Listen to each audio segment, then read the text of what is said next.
Hello, hello. Happy Tuesday. Happy Tuesday. It's Tuesday, April 20th, I think. My friends. So welcome. I'm very, very excited to chat about book titles today. Yep, we're going to talk about book titles.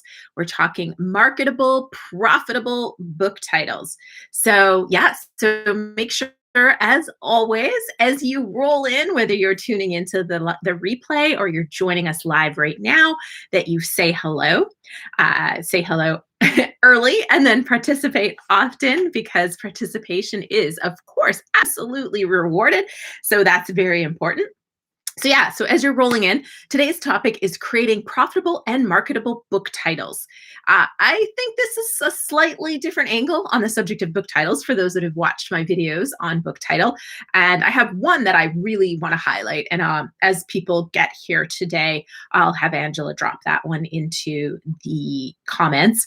But so we're going to take a slightly different angle on this, in that it's not like the book title checklist video that I already have, but it's really going to be a great crash course in creating a nonfiction book title with marketability in mind always. And ultimately, if it's really marketable, it's probably going to be highly profitable as well. Before we dive in, please say hello. As I said already, if you're watching the replay, play along like you're live. I know some folks who miss the lives, like Antonio or Kimberly, sometimes Poetry from the Heart, or Rachel Robertson. They can't make the live, but they watch the replay. So I'm talking to you. So thank you for that. Say hello. It always makes me happy, even if you missed the live, that I know you watched afterwards. And we always have prizes for participation. So if you're new to the live stream, please know that saying hello has its rewards. Okay, so I'm just going to take a look, see who's here, say hello, and then we're going to dive into talking about the most important thing about your nonfiction book title. And then I'm going to give you some title examples and some steps to follow to help you create your own marketable and profitable book title. All right, so Angela's here. Thank you, Angela. Kevin, you stayed up for me. Thank you. Great to have you here. Brian, hello, welcome. Efren's here. I think it's going to be Tinkerbell, but it could be T1 Tonkabell. Lizzie, okay, thank you for sparing me the pain. Tobias, hey, it's like a Book Launchers client reunion here. This is awesome. So great to have all of you in the house. That's great. And Mindful Eats, hello, welcome. Okay, so let's just dive right in and start working on the titles, okay? So first, let's see who's already ahead of the curve on this. And given who's here, it's a light showing. I think people probably have their eyes on the news feeds right now, but that's okay. I know it's quality showing here today. So who's ahead of the curve on titles?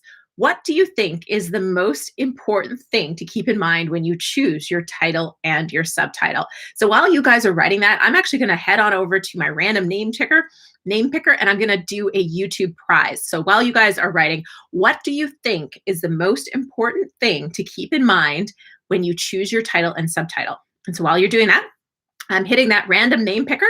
And if you've commented on Tuesday or Friday videos on the day they were released, you've been entered to win some sweet Book Launchers swag, which again, I'm actually not prepared for this moment today. I've only done this 100 times, and I still don't have the mug within reach. I do have the journal though. All right, so our first winner is Poetry from the Heart. I don't know if she's here today. She has won pretty much everything. So if she is not here today, I think she would be okay with me redrawing. She is not here. She's won almost everything. So you know what? Poetry from the Heart, email us if there's something that you want, team@booklaunchers.com. Let us know what you don't have, but I'm pretty sure you've got the journal, the mug. You might even have a backpack. So I think you're pretty well stocked, but I'll leave it because you're not here today. So email team@booklaunchers.com and let us know if there's anything you want. Otherwise, we can always do an extra draw next time. Okay, so reading what you guys have written.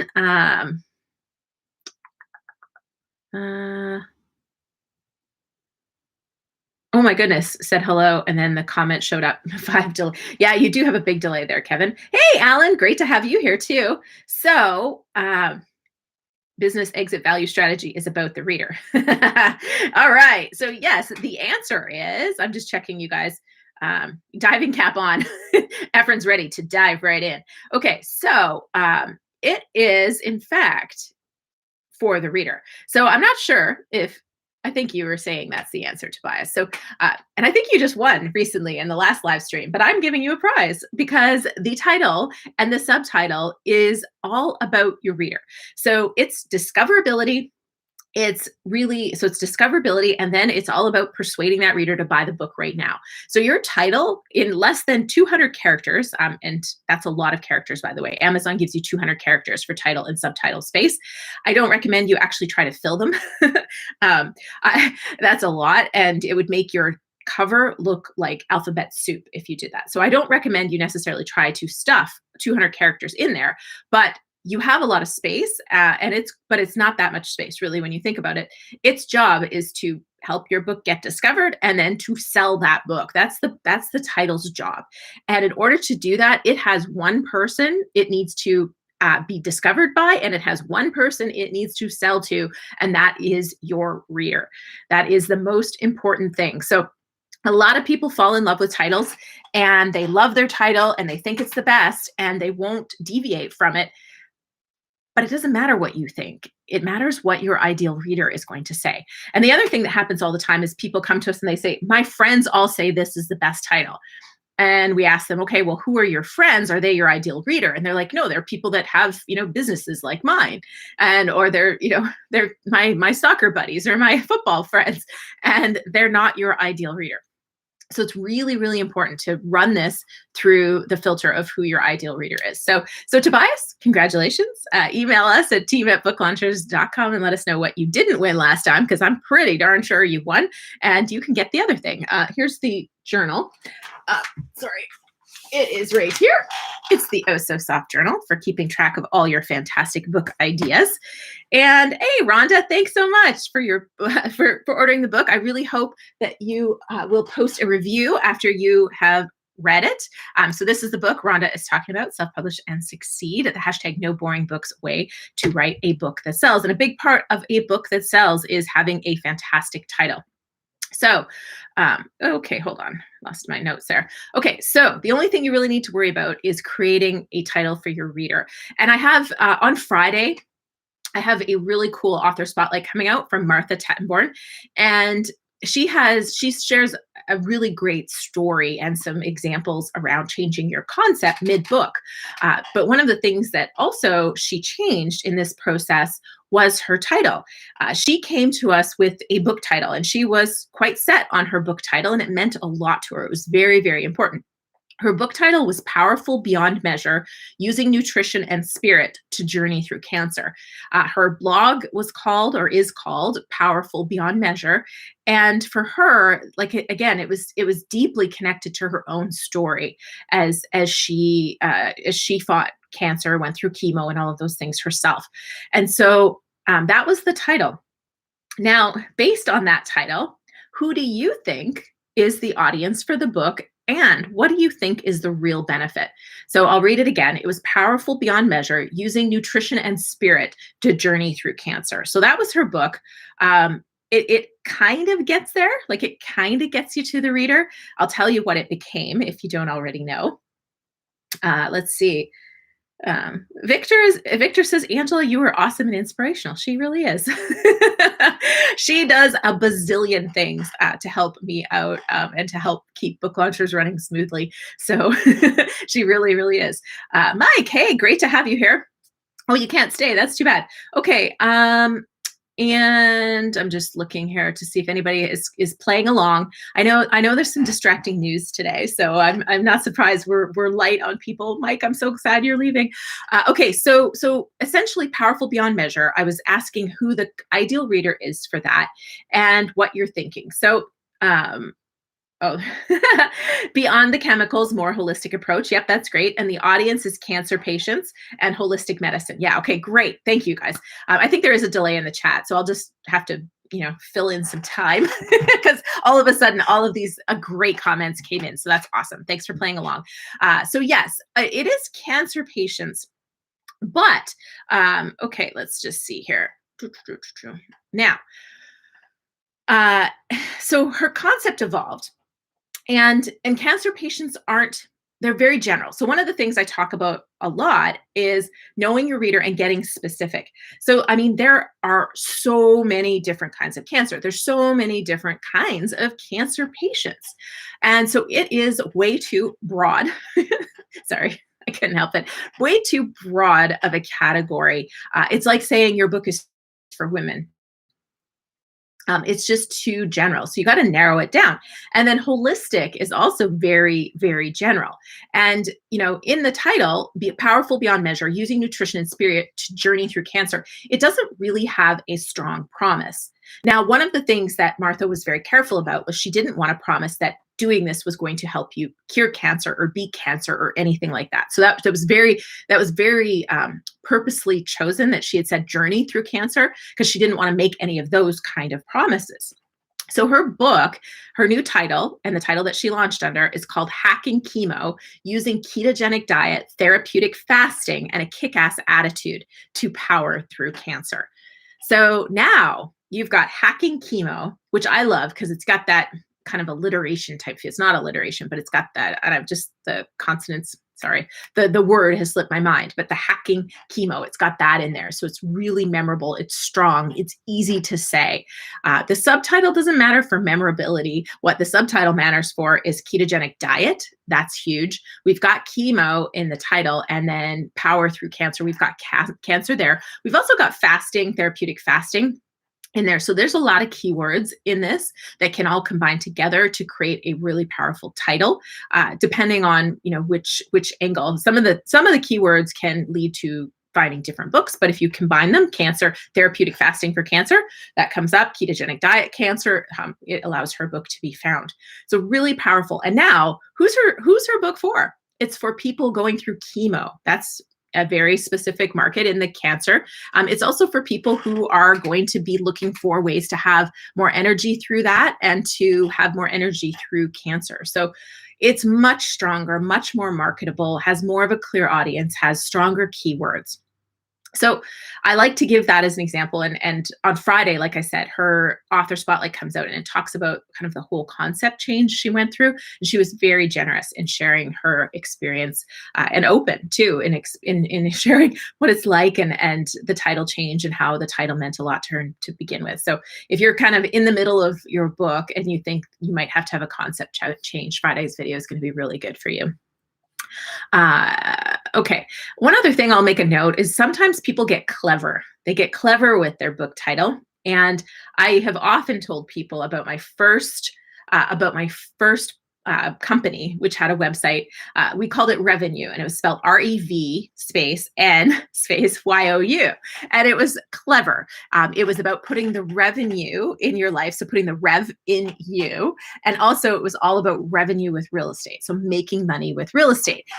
We named this before websites were really popular and before we really had to think about search engine optimization, or even how you'd have to spell it every time you did any sort of media interviews, which I did a lot. I always had to say it's not revenue spelled like revenue, it's spelled REVNYOU.com. So that was our first business. We got a little too clever. A clever phrase can be appealing, but you're almost always better off with a title that offers solutions, a unique way to do something, and it presents the possibilities in a positive way. Generally speaking, that title sells more. So offers solutions, gives you a unique way to solve a problem, do something, and it presents the possibilities in a positive way. And if that is what you do, if that's what your title does, I should say, it often sells more, which means it's going to be more profitable. One example from today, we have a client that has a book launch today, and his book is called The Marijuana Hater's Guide to Making $1 Billion from Hemp, the Next Disruptive Industry. Now, this is a long title. And it may not be, generally I recommend your titles be 3 words or less, but sometimes it makes sense for your book or for whatever you're trying to accomplish to kind of put that out there, have a longer title, right? We can all think of some of the other book titles out there that are longer. So generally 3 words or less is ideal. The vast majority of top selling nonfiction books are 3 words or less. But you can go bigger. And this is an interesting one for us because it's selling really, really well. And the marketing is only really just getting going. So the reason we suspect it's selling well is largely because of the title. And it is really for the investors who are interested in hemp and investing in this industry and how it is disrupting. There's so much potential in this industry, and this book does a really great job of explaining the history and then going into the potential for governments, the potential for businesses, textiles, air, like it's everything, and it's really, really, really cool. So it's just a long title, but it showcases the promise, I think, in a really cool way. And it also starts to evoke some emotion, right? The marijuana haters guide, right? So you're totally against marijuana in any capacity. And then all of a sudden hemp is this incredible industry that maybe you've been turning your eye on or turning your back on because you didn't like marijuana. So it's interesting. Wanted to share, giving you lots of options here before we dive into steps to create a title. The other thing to think about is emotional words. So there was a quote. I actually was on a Clubhouse for a little bit this morning that a friend of mine was hosting with Les Brown and Brian Tracy and John Assaraf, and I think a couple other fairly large names. She was the moderator on this group, so I popped in for a little bit to support her and what she was doing. And Brian, and it just reminded me of a quote I'd written down from Brian Tracy a little while ago, where Brian Tracy said, whenever you have the chance to use descriptor words, use the most detailed ones available. For example, instead of the word great, you should use words like extravagant and magnificent. Boring descriptors tell potential readers the content just might be boring too. So when you're thinking of titles, you want to try and use emotional words, descriptive words, trying to avoid, like he said, the word great. It's kind of like I used an example on a live stream a while ago when we were talking about different ways to write engaging chapters and to write more engaging, and to use words instead of saying he walked, use a descriptor word as to how he walked. He shuffled into the room. He plodded. He galloped into a room. He skipped, right? Those words, walk doesn't really paint a picture in your mind, but if you can choose one or two words that actually start to paint a picture in somebody's mind, you're going to have more memorability, which means more people will tell others about your book. More people will be curious about your book. So it's important. One more example, and then actually I think I have two more examples of titles that are kind of cool and interesting and keyword rich. Happy with Baby, essential relationship advice when partners become parents. Again, you know who the reader is, right? It's somebody who's about to have a baby or just had a baby, and they are now going from, being partners to now being parents, and the evolution that's going to take place in their relationship. So that's one title. It's clear who the audience is. Happy with Babies, pretty easy to remember. It also kind of, I think, invokes emotion and also can create pictures in your mind. Another one recently came out is called Raising Doctors, the Med School Admissions Success Guide for Parents of Future Physicians. So again, the part you have to remember and say is Raising Doctors, but the subtitle, the Med School Admissions Success Guide for Parents of Future Physicians. You can see that's really keyword rich. It's also promise focused, right? This is your guide as a parent of somebody who's going to go or potentially going to go to med school. This is your guide, right? This is for you. So I love how specific this is. And it doesn't necessarily say you're going to get your kid into school, but it's going to guide you through the process as a parent. I love that because the title is memorable, Raising Doctors, and it's full of keywords, and it really is clear who this book is for. All right. So with that foundation in what makes a great, discoverable, profitable title, let's kind of dive in, because you're probably going, okay, great, but where do I start? Well, it's a big process, and it's probably a lot bigger than you may realize if you haven't gone through this before. But the first place to start is the hook of your book. So number one, this should not be a surprise, but who is your reader and what is the primary benefit of your book to that reader? That's where you start. And then using that hook, you want to do keyword research. And we've done other videos on keyword research, which, Angela, sorry, I didn't drop you those, but I would probably we have a specific one on keywords, and then we also have one on metadata. So those would probably be two good YouTube videos to drop into the comments for that. And Sorry, I'm just checking your guys' comments. I love that everybody's here seems to have won something. So Angela's like, your thing's on the way and your thing's on the way and yours isn't. So you better email me again. um, so that's great. Bill, it's always great to have you here. SSOBBA. Oh, is that Rhonda? Or no, are you thanking Rhonda? I don't know who SSOBBA, but I'm going to as soon as you say BB-8, I think of BB-8, the little robot from Star Wars. But SSO, I'll call you that. Okay, so let's go back to my list. New to the crew, Christopher, welcome. That's great.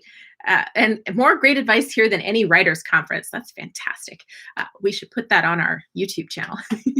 I appreciate that. All right, so back to how to create a great nonfiction book title. So number one, the hook of your book, who's your reader, what's in it for them. Number two, do your keyword research. We love Publisher Rocket. So we do have an affiliate link for them. It's, I think, booklaunchers.com/KDP Rocket. I think it's still that. I didn't update it to Publisher Rocket. But, Angela can drop that in there as well. But Publisher Rocket and Katie Spy are the two keyword tools that we use specific to Amazon. And then we also do Google keyword research as well.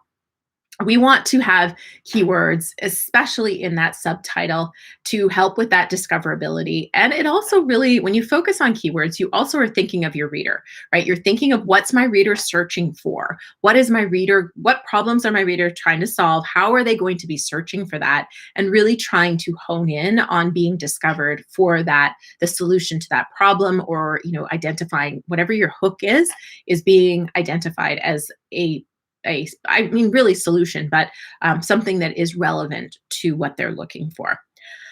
And then number three is, if you have ideas already, great, start there.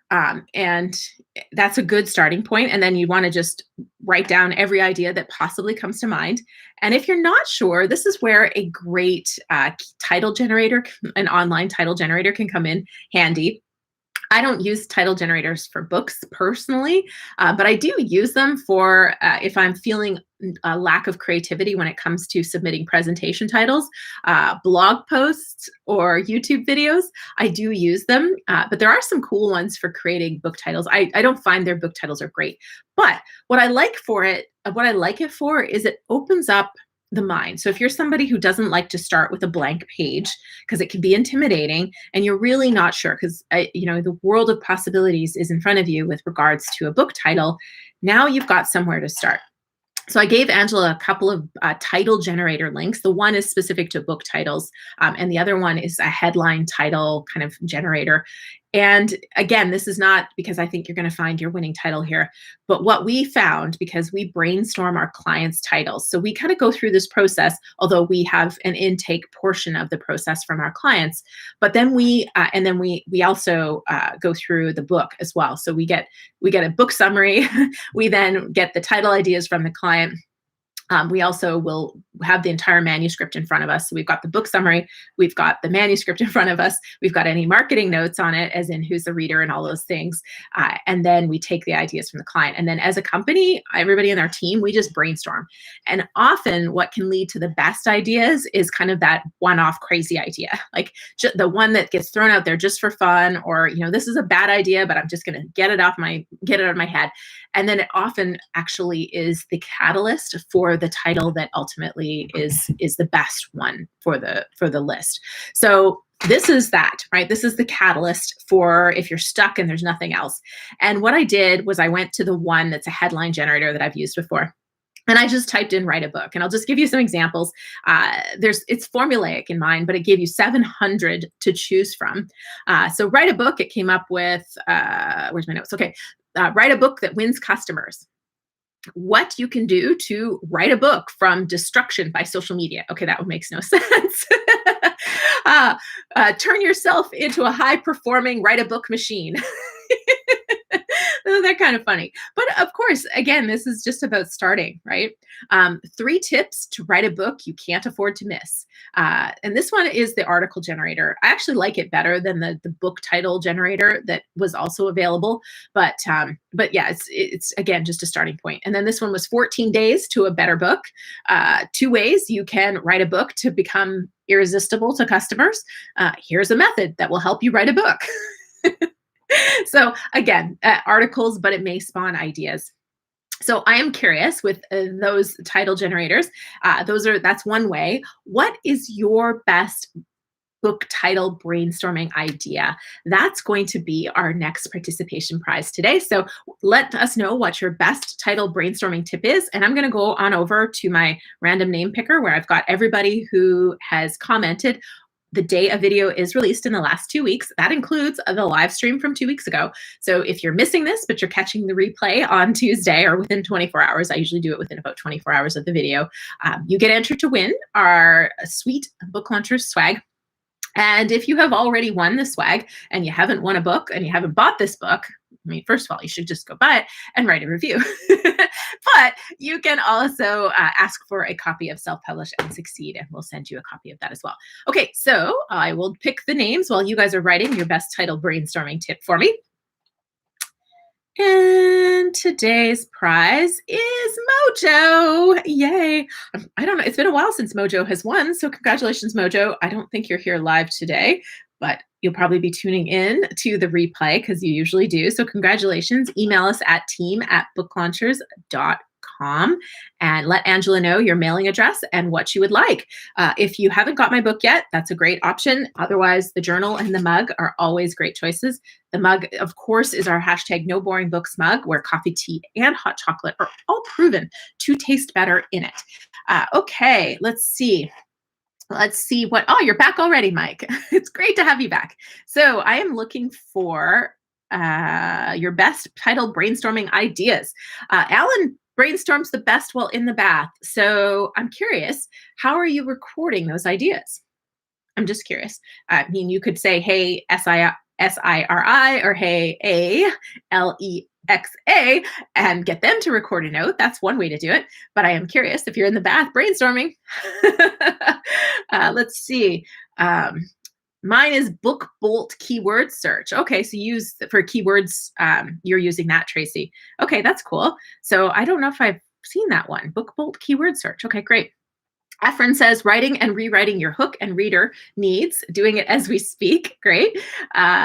Beat the Blues was taken twice, so I added fast. Oh, okay, we're talking titles over there. Book brainstorm idea from Mindful Eats. Choose what my main message is and then try to make a title around that. For example, around stopping emotional eating. Stop stuffing your face and face your stuff.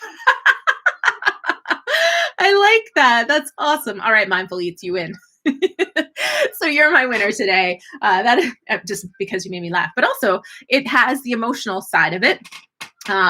Stop stuffing your face and face your stuff. It's got the benefit. The thing it's missing, and we're not going into this, but it's missing your reader. So, I mean, somebody who overeats, but I think, do we all? Alan says in the bathtub, Alan says a damp piece of paper. I think you might have to step up your game. Maybe get a water crayon. I've got those for my son. They're a little messy, but you could always write on the bath wall if you're in a shower bath. Okay, so back to the Mindful Eats. So yeah, I mean, that's a great title. So now your subtitle just needs to speak to who your reader is, like who's doing this emotional eating, but that made me laugh. So yeah, subtitle will be the reader. That's great. When you have a big, long title like that, your subtitle is going to be smaller. So that's the one trick. It's kind of like the marijuana haters guide. The subtitle was the next disruptive industry. So it was much smaller. I think it was the next disruptive industry. But and then another brainstorm, use industry keywords. Great. That's good. Make lists of words and phrases that grab you. I love that. But anyways, Mindful Eats, email us at team@booklaunchers.com and let us know. Of course, you can get a copy of my book if you don't have it, the Book Launchers Oh So Soft Journal, or our #NoBoringBooks mug. Make sure you tell Angela where to mail this. We get a lot of people who write us and say, hey, I won the mug. I won. I'd love you to send me the mug, please. Thanks. Or they'll go, great live stream. Thanks. And then Angela goes, I don't know where they live. I don't know where to send this. So you have to make sure that when you do that, you also include a mailing address. Okay. Let's go back and finish our list. Thesaurus. Yeah, Deborah Lloyd, that's a great tip. Thesaurus is also a great brainstorming tool. Thank you. Okay. Okay, number 4. So go through this big, long brainstormed list that you've got on your damp piece of paper that you wrote on in the bathtub. And ideally get it down to 5 main titles that you like. If you're working with a company like Book Launchers, you would maybe send those 5 titles to Book Launchers, and they would go through this process. They, as in us, would go through this process. Another company might do this kind of thing as well. And ultimately, you want to get down to about 5 titles, main titles, so not subtitles, just main titles that you like before you fall in love with any of them. Okay, this is very, very important because some people do fall deeply in love with very bad titles. So before you fall in love with any of them, make sure the title isn't taken by some other author or someone else in your genre, especially. But just make sure you're not going to be up against some big heavy hitters in terms of competition. I forgot my husband got me a coffee. What a surprise, full delight to look over and remember I had a coffee. So so you want to make sure that your title isn't taken. You can have the same title as another book unless it's trademarked, but I generally don't recommend it. In a few cases, you can if it's going to be so clear that the books aren't in the same category, and if the other book is not really competitive. So it only has 1 or 2 reviews, or under 20 reviews. It came out 10 years ago. Those kind of things are okay. But if it's a recent release, it's got quite a few reviews, it's selling well, I would steer away from it. And of course, you can't help the fact that sometimes we've had one client recently who had a book title. Their book came out about 2 weeks apart from another book that had the same title. You can't help it that you had two people with the same great idea. You can't avoid that, but you can try your best to make it unique from the start, so that now there's only 2 of them versus 6 of them. So those things happen, but again, go back to discoverability and memorability, and really try to find something that's unique. That you want to be clear that this book is the one that you were talking about on the podcast. They heard about it, their friend told them about it, they find it, and it's your book that they find when they search. And then next, see if you can get the URL.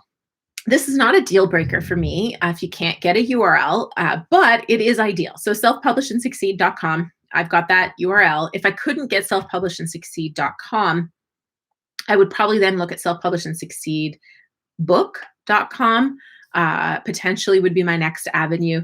But again, if you can't get the URL and you're thinking you might make a big brand around this book, you may be limited. So you might want to go back to the drawing board, just see what you can come up with that you can get the URL for. We've also had clients that had book titles that matched other business titles. So that was a struggle as well. And so they've gone back and changed the titles for those reasons, because when somebody types in the search engine, because this is discoverability, not just on Amazon, but in the search engine, they type in your title and all they're seeing is information for this business that has the same title as your book. So you want to do some research before you fall in love with these titles, because it can be really hard to break that love affair you have with the title after the fact. So research these things, and then finally check to see if it's trademarked. If you're finding the URL and you're finding nothing really out there, then you're probably okay. But I still, as a double check to make sure it's not trademarked.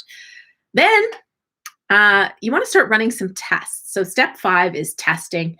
Now, there's a bunch of different tests you can do.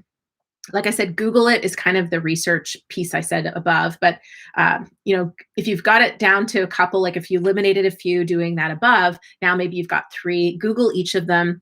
And then what I would do is if you have an email newsletter, I would send an email if you can split test your list, great, that's ideal.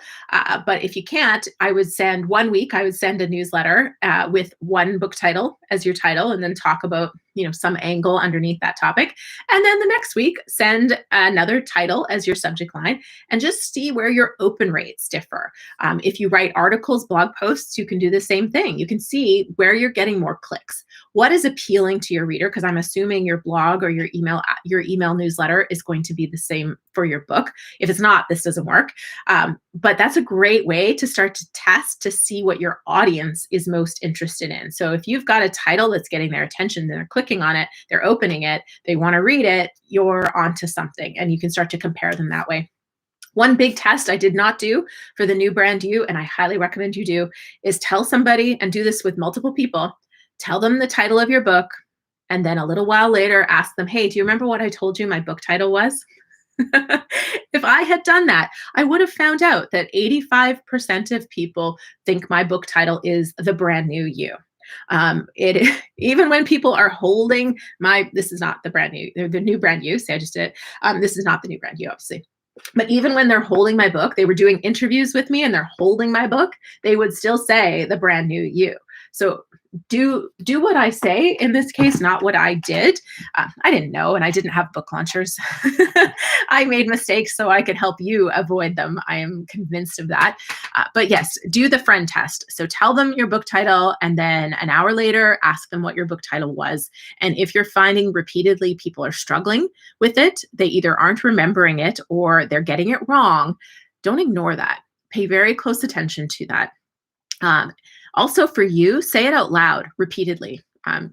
If you want to talk to a friend about it, tell them what you're doing, but, be like, okay, I wrote Self-Publish and Succeed because, and self-publishing, inside of Self-Publish and Succeed, it says this, and inside, imagine being on a podcast interview. Imagine doing it, being on stage, talking about your book and having to say your title in high pressure situations. You do not want a tongue twister. You do not want something you're flubbing up or stumbling over. So make sure it's going to roll off your tongue. Like, that's why I love Martha's title, Hacking Chemo, Hacking Chemo. You can say it over and over and over again. It feels good when you say it. It's easy to say. It's easy to remember. So do all those things. And finally, if you're stuck between multiple titles and these things have not helped you clear it up, you can do a poll. I do caution you against doing this randomly on Facebook, because unless your audience is primarily your clients or people that would be your ideal reader, your poll is not necessarily going to be reflective of that, but you can use it as a tool. All right.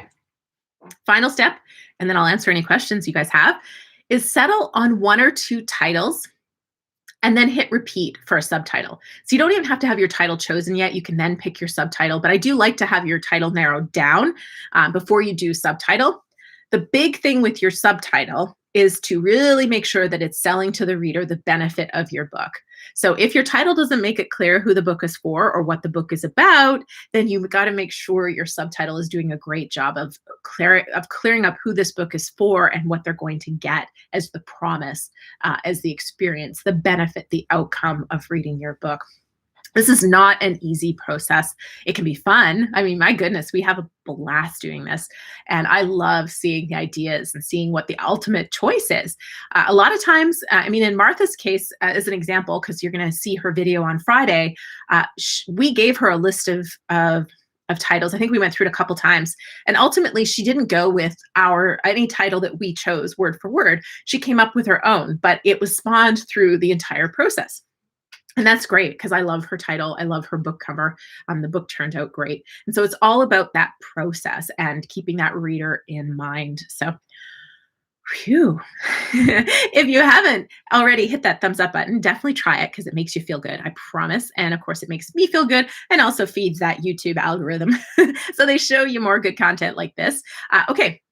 So let's see, Dale. Hey, it's been a while, my friend. It's great to see you here.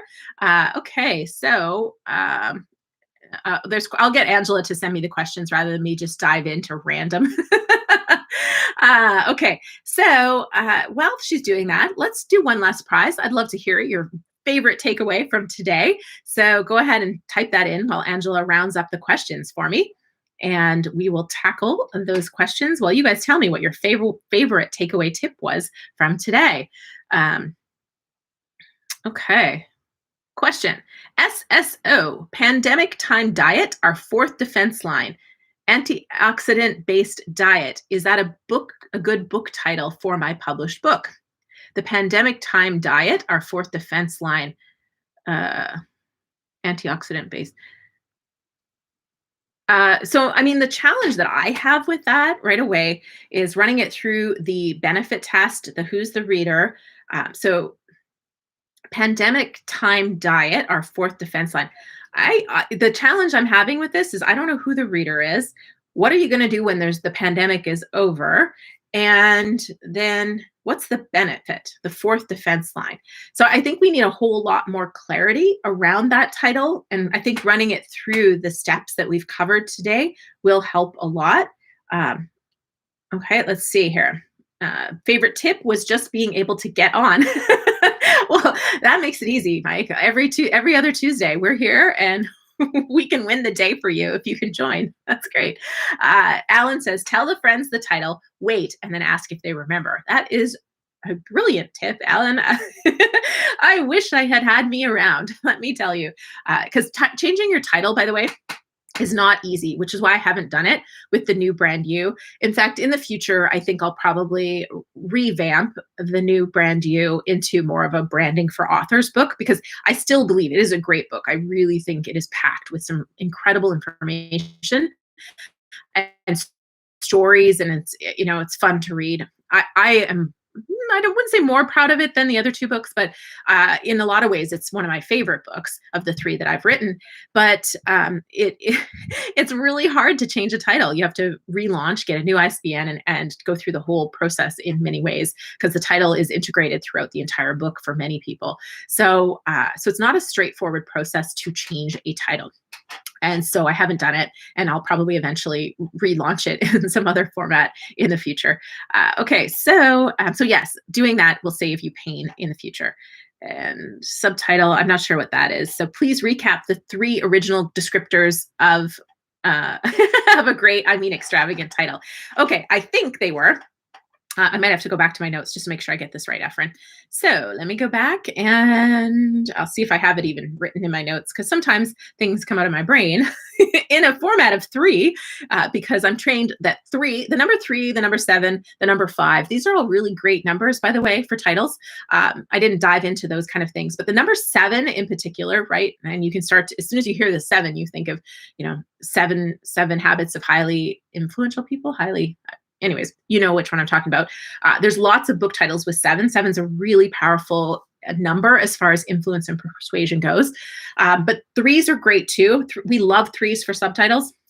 Martha's was a great example of that. She had 3 core benefits to it. So I think the 3, I'm trying to see if I have it in my little notes here. I think ultimately what my 3 was that it was going to be, it needed to be memorable. I'm trying to remember what my 3 was. Maybe I'll just, rather than try to remember what I said, I'll just tell you what it should be, and that will hopefully do it. So we want a title that is going to be memorable, discoverable, and benefit driven. So we want let me add the descriptor to that. It should be a reader focused title that is memorable, discoverable. So that covers our keywords, and then I just blanked on the third thing. Oh my goodness. 3, easy solve. Effective. Thank you. It's the 7 habits of highly effective people. Thank you for that. I have too many thoughts in my brain right now. So memorable, discoverable, and it just went away. Somebody help me, please. Oh my goodness. Save me from myself. Oh boy. Okay. Sorry, Efren. It will come back to me. And I just said it. Benefit driven. Thank you. Thank you. Thank you. Thank you. Thank you. Okay. Let's talk about something else. That one hurt. Okay. Can anyone remember my title? That's a good one. Yes. Okay. So I'm just reading. Angela, was there any other questions? Did I miss you? No tingly tongue twisting titles. Ooh, I like that. That's a good one. Great takeaway was evoke emotion. Yes, that's excellent. Thank you. Okay, question 2, Mindful Eats. Is there a danger of claiming that a diet can affect cancer outcomes if you aren't an expert? Yeah, and so that's why with Martha's book, it was Hacking Chemo. And it wasn't saying you're going to have a better result. It was really her promise of her book is more energy. And so as you get more energy to fight the chemo, in theory, right? If you're fighting the chemo, or if you're helping your body fight the cancer with the chemo, and you're stronger through the chemo, you in theory should be able to power through cancer in a stronger way. So yeah, there are dangers. Even as doctors, there's dangers in making claims of any kind. So you really just want to find what the benefit is, because you're probably not promising that you're curing cancer. It's probably something else, right? It's feeling better through cancer. That's okay. You can say that. You're not promising that you're going to beat cancer. You're really saying that, the keto, if you follow the keto diet, and it wasn't just her process, by the way. She's a nutritionist in that case, and she's also studied, she's registered and done specific courses on keto, and then also had a lot of research to back up her own experiences and her own findings. So it was quite a well-researched and solid book. And so if you have that and you've got research to back up these things, and you've got experiences of your own and clients and patients and things like that, you're backing yourself up too. So there's a lot there. 3-word title, but I have a good 5-word title, and it's hard for me to change that. So Victor, and I gave you guys that example of the Marijuana Haters Guide as well, because I wanted you to have other examples of longer titles. Generally speaking, what happens with longer titles, there's 2 problems. One is it starts to become a really big mouthful, and it's hard for people to remember that. 3 words are easy to remember, right? I said happy with baby, raising doctors, self-publish and succeed. These are easy to remember titles. And hacking chemo, again, easy to remember, easy to say. And 5 words is okay, but you really want to run it through that test of, are people going to remember this 5-word title? As it is with that, the Marijuana Haters Guide, the title is so long, I don't remember the whole title. It's Marijuana Haters Guide to Making $1 Billion from Hemp, is what I think it is. It's a long title. People are probably going to search portions of that title initially, or try to remember the author's name. So there is a challenge with that title, and that's the challenge of the length, right? And the mouthful aspect. It also presents cover challenges. So if you have a 5-word title and then you have a 7, 8, 9-word subtitle, again, you start to run into that alphabet soup look on your cover. So you really have to be careful when that happens, right? Because you want your cover, right? I keep holding up my cover here, but you got to remember that most people are going to find your cover when it's about this big. So can they read it? How much of your title can they read when you start having all of these words in the title and subtitle? So that's the danger. The longer your title gets, the shorter your subtitle can be. And often the subtitle is actually the thing that packs the punch to attract the reader and sell the book with a promise. So, but that doesn't mean you can't do it. Okay. So there is no one way and no one thing that will succeed. That's the one thing I can always assure you of, is as much as there are things that are more likely to succeed, there are always, always, always exceptions. Just trying to see, does the disclaimer, so Victor's saying, does the disclaimer in a book discourage readers from going on? How would you change that to give a good disclaimer? I'm not sure. Maybe I've missed part of that story, or part of that question. So maybe I'll wait to see if Angela has the whole thing.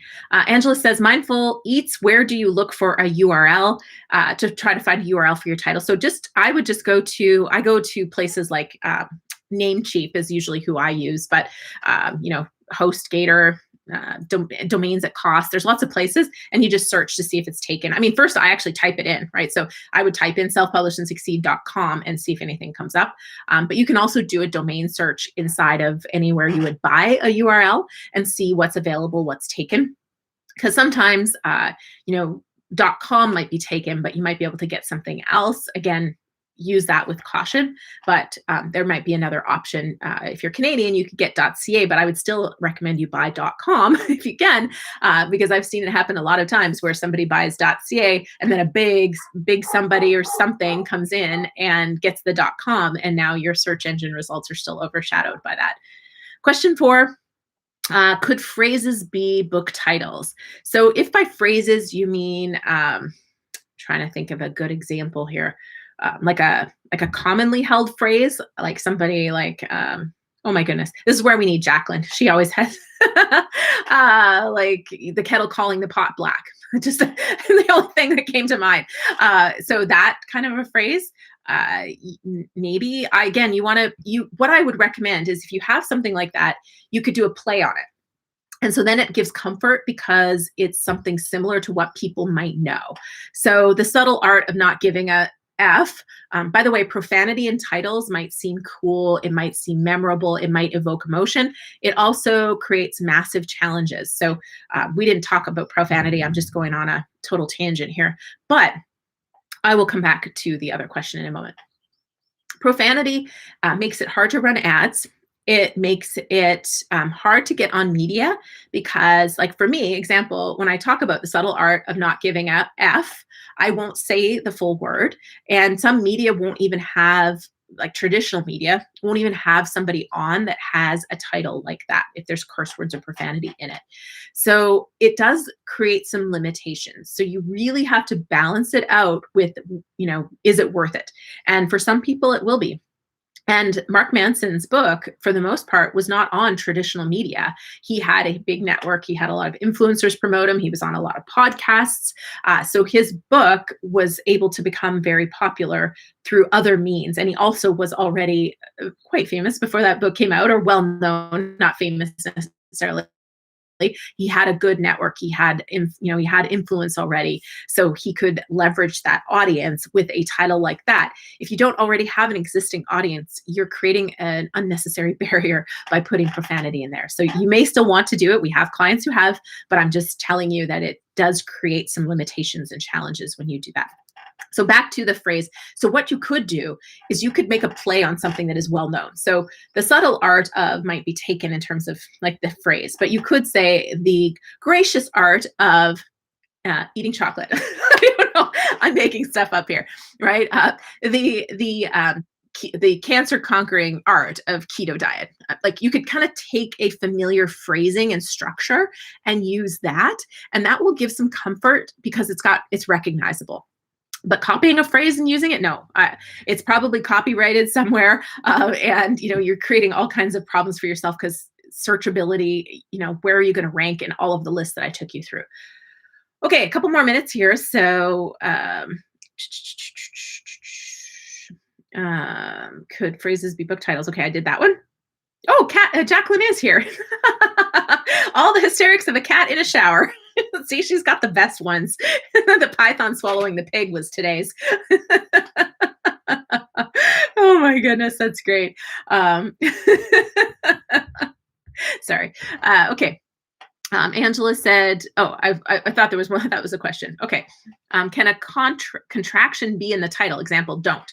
Yep, it can. And if Jacqueline's still here, she might have points as to some of the character issues that can come up with regards to, your titles on Amazon. That's certainly some of those, I think you'd call them characters like dashes and things like that. That can pose some challenges there, but contraction is fine. Okay, let me just see if I have any other questions here. You guys are fun. Alan says, I have .jp for a website URL, but when I made the cover of a magazine, it was mistakenly written as .com. Yeah, exactly. The same thing happens in Canada. A lot of authors, they have a .ca, or companies even, they have a .ca, becomes popular, and the next thing you know, people automatically assume it's .com. They don't look for .ca, or like I said, a .com can come out and trumpet, not trumpet as in the musical instrument, trump on top of it, overcome it, overshadow it, and so you have a challenge. So I always recommend that you will get the .com as well as whatever your country's ending thing is. Okay. Let's see. Did I pick the last winner? Oh, I thought I did. Did I forget? Hold on. I might not have. Thank you, Angela. This is why I need Angela. Well, one of many reasons. Okay. Let's see. And I know there's a title there that somebody's asking for my input on, and I haven't seen the title yet. I'm sorry. There's so many comments here. Let's see. Okay, I can't find the takeaways. Where were they? You guys are awesome. You're keeping me busy. So let's see. let's go with trying to find your takeaways. This is where you need a co-host so they can fill in the time. I like that, and I think somebody said it. Okay. My title, so that's Title Talk. Um, sorry, I'm not even finding any of them. Angela, can you pick one for me?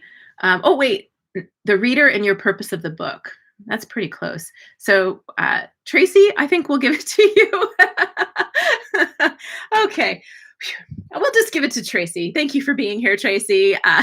Email us at team@booklaunchers.com and celebrate your victory with the mug, the journal, or a copy of my book.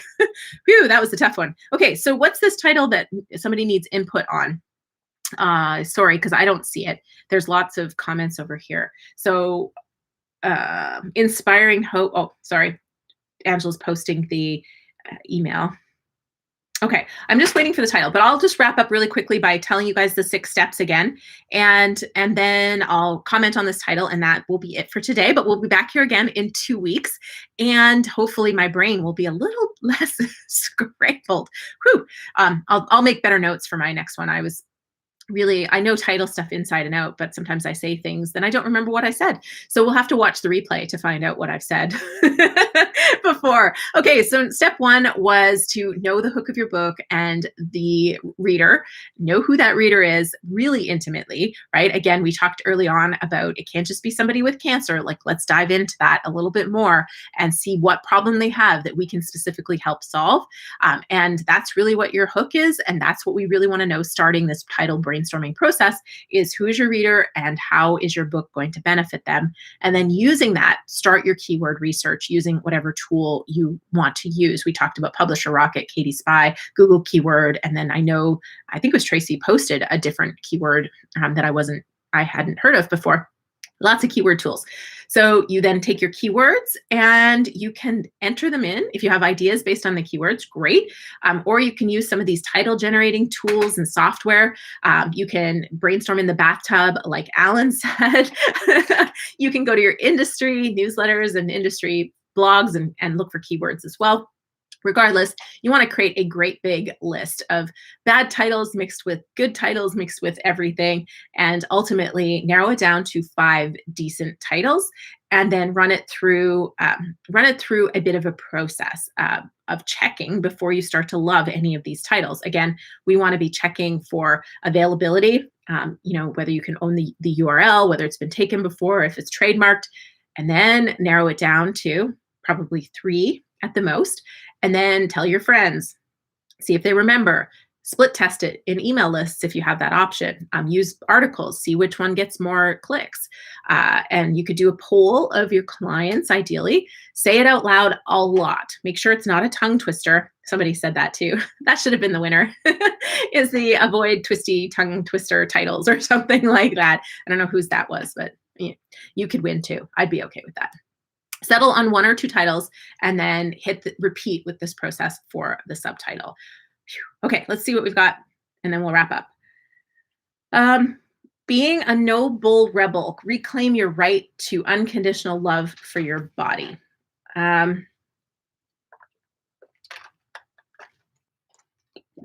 Okay. I'm going back to my comments that I had before. I have an ice cube in my mouth. Sorry about that. Okay. Who is this for? As my number 1 question. Who is the reader for this? I'm assuming it's somebody who doesn't like their body, but that my guess is that is a huge portion of the population. So, and then being a no bull rebel, I don't actually totally see the tie to the unconditional love for your body. So I'm feeling a lot of disconnect with this title. And because to me, like, being a no bull rebel is like, you're now going to go out in the world and you're not going to work for anybody. You're going to, pave your own path, create your own income. This is probably somebody who's, paving their own path in life. That's kind of what it makes me think of, versus it kind of feels like you're maybe going down the diet path, but I'm not sure. So ultimately, I think we need to work on the benefit of this book and who it's for a lot more. Yeah, so Jacqueline was giving some ideas. So Rebel, unconditionally love your body. We're getting closer. I still don't know who it's for, but you're getting much closer. So I think you could dive into that a little bit more. Is this for, again, I don't want to put words in your mouth without knowing. So I think a little bit more, but I like what Jacqueline did. It tightens it up in a really, really strong way. So that's great. Thank you. And Christopher, congratulations. You were the twisty tongue comment. So you win. Thanks for finding that, Angela. All right, guys, it was great to have you here. Kevin, thanks for staying up as always. I appreciate you. Angela, thanks for trying to keep me organized and managing all the phenomenal comments. Jacqueline, it was great to have you tune in here. I appreciate your feedback and input as well. All right, thanks everybody. It was fabulous. I look forward to seeing you again here in 2 weeks. And of course, if you're watching the replay, definitely make sure you've been chatting away, and I will get you entered into our Tuesday, Friday draws for our mugs, our journals, and sometimes books and other things. So, all right, have a fantastic day. Take care.